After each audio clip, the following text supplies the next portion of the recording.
Good morning, student. Today I will calculate net indirect taxes with the help of some informations, and these informations which are given in the question is GNP market price is 7,000, NDP factor cost 6,200, depreciation 600, net factor income from abroad is -400. Okay, आपसे कहा गया है कि net indirect tax calculate करिए और ये informations आपको given है। इन इंफॉर्मेशन की हेल्प से आपको नेट इनडायरेक्ट टैक्स कैलकुलेट करना है। तो इसको कैलकुलेट करना बहुत सिंपल है। इसकी एक सिंपल से टेक्निक है, आप उसके थ्रू भी इसको कैलकुलेट कर सकते हैं और बहुत कम स्टेप्स में इसका आंसर आ जाता है। अब देखिए किस तरह से आपको दो चीज़ें दे रखी हैं, एक तो जीएनपी मार्केट प्राइस और एक एनडीपी फैक्टर कॉस्ट। ठीक है,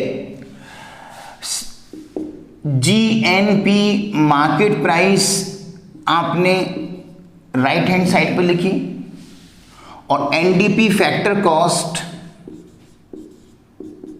आपने लेफ्ट हैंड साइड पर लिखा। ठीक है, दोनों को अलग अलग साइड पे लिखेंगे इसको सॉल्व करने के लिए। अब हम क्या करेंगे कि ग्रॉस को चेंज करेंगे किस में, नेट में। ग्रॉस को नेट में चेंज करने के लिए माइनस डेप्रिसिएशन। ठीक है, उसके बाद नेशनल को चेंज करना है, किस में चेंज करना है, डोमेस्टिक में। तो नेशनल को डोमेस्टिक में चेंज करने के लिए net factor income from abroad NFIA minus कर देते हैं।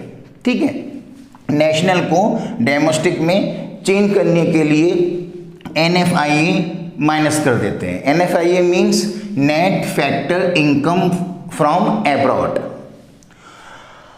मार्केट प्राइस को चेंज करना है फैक्टर कॉस्ट में। अब मार्केट प्राइस को फैक्टर कॉस्ट में चेंज करने के लिए NIT net indirect tax minus करेंगे। Clear?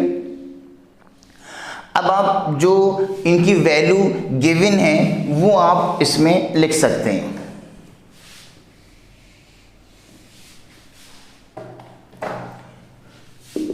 NDP factor cost question में गिवन है 6,200। GNP मार्केट प्राइस गिवन है 7,000, डेप्रिसिएशन है 600, NFIA गिवन है -400। ये माइनस फार्मूले का और ये माइनस में दे रखा है NFIA, तो इसको हम ब्रैकेट में लिखेंगे माइनस NIT तो आपको फाइंड करना है, तो NIT ऐसे रहेगा, जो फाइंड करना है उसको आप ऐसे लिख देंगे। ठीक है, ये 7,000 ऐसे रहेगा, -600 ऐसे रहेगा। अब माइनस और माइनस ये मल्टीप्लाई होकर प्लस हो जाएंगे और ये हो जाएगा +400 माइनस NIT। ओके, 600 माइनस का है और 400 प्लस का है, दोनों माइनस हो जाएंगे। -600 + 400 दोनों को माइनस करेंगे तो आपका जो आंसर आएगा वो आएगा -200। 7,000 माइनस NIT, 7,000 हमने एज इट इज उतार लिया, -600 में से +400 माइनस किए तो -200 आ गया, NIT ऐसे ही आ गया और 6,200 ऐसे। अब हम 7,000 में से 200 माइनस करेंगे तो ये 6,800 आ जाएगा और माइनस NIT आपका ऐसे रहेगा और ये 6,200 एज इट इज सेम है।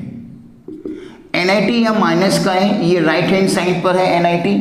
इस NIT को राइट हैंड साइड से आप लेफ्ट हैंड साइड पर लेके जाओगे तो ये साइन चेंज हो जाएंगे। NIT माइनस का है तो यहाँ पे आके प्लस का हो जाएगा। Okay, 6,800 as it is same रहा राइट हैंड साइड पर 6,800। ये जो 6,200 है ये लेफ्ट हैंड साइड पर है और ये प्लस में है। अब हम नंबर एक तरफ कर लेंगे तो 6,200 को हम लेफ्ट हैंड साइड से राइट हैंड साइड पर लेके जाएंगे तो ये प्लस का है तो यहाँ पे आके माइनस का हो जाएगा। Okay, minus 6,200। अब 6,800 में से 6,200 माइनस करेंगे तो ये जो आंसर आएगा वो कितना आएगा 600। तो आपका NIT नेट इनडायरेक्ट टैक्स जो निकल के आया वो कितना निकल के आया आपका 600। ये आपका आंसर है। यही आपको कैलकुलेट करना था, कैलकुलेट नेट इनडायरेक्ट टैक्सेस। इस तरह के जो भी क्वेश्चन आए, जैसे अगर ये है कैलकुलेट डेप्रिसिएशन या calculate net factor income from abroad, कुछ भी अगर कैलकुलेट करने को आए तो आप इसी तरह से कैलकुलेट कर सकते हैं। एक तरफ एक वैल्यू लिखिएगा, दूसरी तरफ दूसरी वैल्यू, कोई भी दो वैल्यू आपको दे रखी होंगी, GNP, NDP या NNP, NNFC, कुछ भी दो वैल्यू दे रखी होंगी। एक वैल्यू लिखेंगे आप लेफ्ट हैंड साइड पर, दूसरी वैल्यू लिखेंगे राइट हैंड साइड पर। ठीक है, जैसे इस क्वेश्चन में दे रखा था कि GNP दे रखा था तो वो हमने लिखा हमने राइट हैंड साइड पर, NDP जो था वो लिखा हमने लेफ्ट हैंड साइड पर। किसी को भी किसी साइड पर लिख सकते हैं, वो आपके ऊपर है। जरूरी नहीं है कि कोई ये राइट हैंड साइड पर आएगा। आप GNP मार्केट प्राइस को भी लेफ्ट हैंड साइड पर लिख सकते थे और NDP फैक्टर कॉस्ट को भी आप इधर चेंज कर सकते थे, वो आपके ऊपर है। तो बस एक इंफॉर्मेशन लिखिएगा आप लेफ्ट हैंड साइड पर, दूसरी इंफॉर्मेशन लिखिएगा राइट हैंड साइड पर। ठीक है, जैसे हमने NDP फैक्टर कॉस्ट लिखा लेफ्ट हैंड साइड पर और GNP मार्केट प्राइस लिखा राइट हैंड साइड पर। उसके बाद हमने कन्वर्ट किया ग्रॉस को नेट पे कन्वर्ट करने के लिए माइनस डेप्रिसिएशन, नेशनल को डोमेस्टिक में कन्वर्ट करने के लिए net factor income from abroad minus कर दिया, मार्केट प्राइस को फैक्टर कॉस्ट में चेंज करने के लिए NIT माइनस कर दिया। ओके, फिर से इस तरह से कन्वर्ट करेंगे। फिर जो इन्फॉर्मेशन दे रखी होगी डेप्रिसिएशन 600 है ना, net factor income from abroad minus 400, ठीक है, GNP market price 7000, NDP factor cost 6200, जो वैल्यू क्वेश्चन में दे रखी होगी वो वैल्यू पुट कर देंगे। उसके बाद सिंप्लीफाई करेंगे, आपका आंसर आ जाएगा। और जो चीज़ फाइंड करनी है वो ऐसी NIT फाइंड करना है तो NIT ऐसे चलता रहेगा, लास्ट में NIT का आंसर आ जाएगा। क्लियर? एक तो ये है। अगर आपसे कहा जाए कि calculate GDP deflator, calculate GDP deflator, ये आपको कैलकुलेट करना है। तो GDP डिफ्लेटर आपको इसमें कैलकुलेट करना है। तो एक्चुअली GDP डिफ्लेटर कैलकुलेट करना है और आपको क्वेश्चन में गिवन क्या है, nominal GDP 15,000, real GDP 12,000। Real GDP जो है वो कांस्टेंट प्राइस पर कैलकुलेट किया जाता है। कांस्टेंट प्राइस मतलब ये है कि price of base year, base year के अंदर जो प्राइस होंगे उस बेस ईयर के प्राइस पर रियल GDP कैलकुलेट किया जाता है। और बेस ईयर के प्राइस को हम कांस्टेंट प्राइस भी कहते हैं।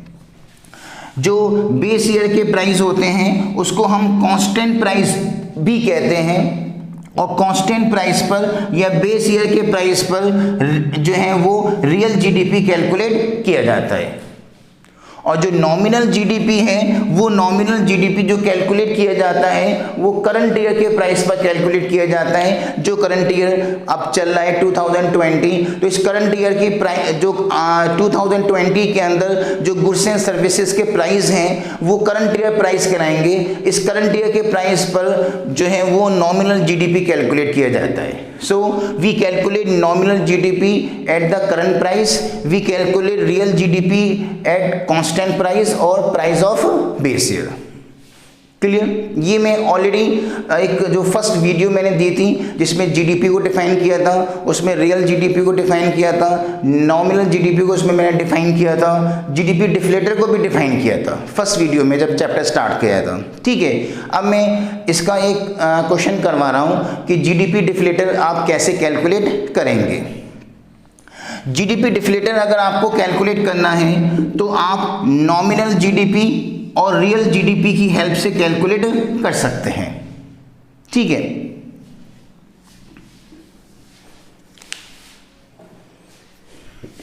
अब हम आपको दिखाएंगे कि जीडीपी डिफ्लेटर किस तरह से कैलकुलेट किया जाता है।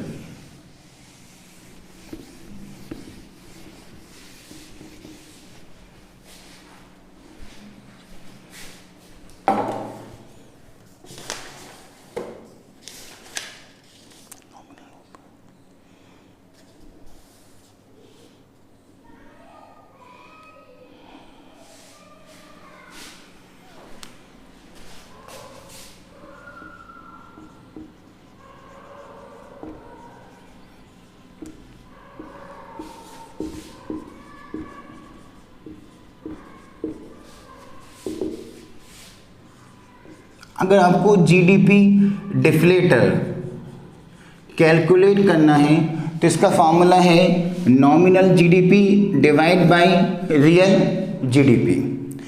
इसमें इस क्वेश्चन के अंदर नॉमिनल जीडीपी दे रखा है आपको 15,000, तो नॉमिनल जीडीपी की जगह आप क्या लिखोगे 15,000। क्लियर।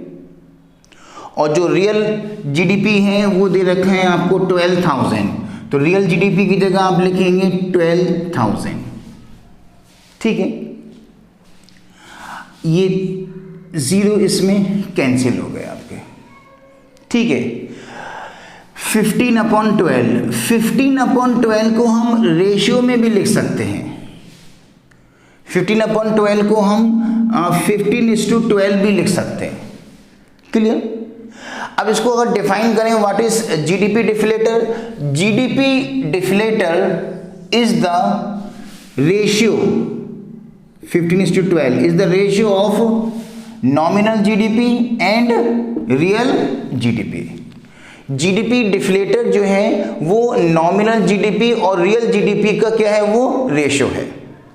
ओके, ये तो मैंने रेशियो में कैलकुलेट किया। आप चाहें तो इसको डिवाइड भी कर सकते, डेसिमल में आ जाएगा आंसर 1.25। 15 को 12 से डिवाइड किया, सपोज 1.25 आ गया, तो ये 1.25 क्या हुआ, जीडीपी डिफ्लेटर। क्लियर। इसको तो इस तरह से आप जीडीपी डिफ्लेटर कैलकुलेट कर सकते हैं। Okay, thank you.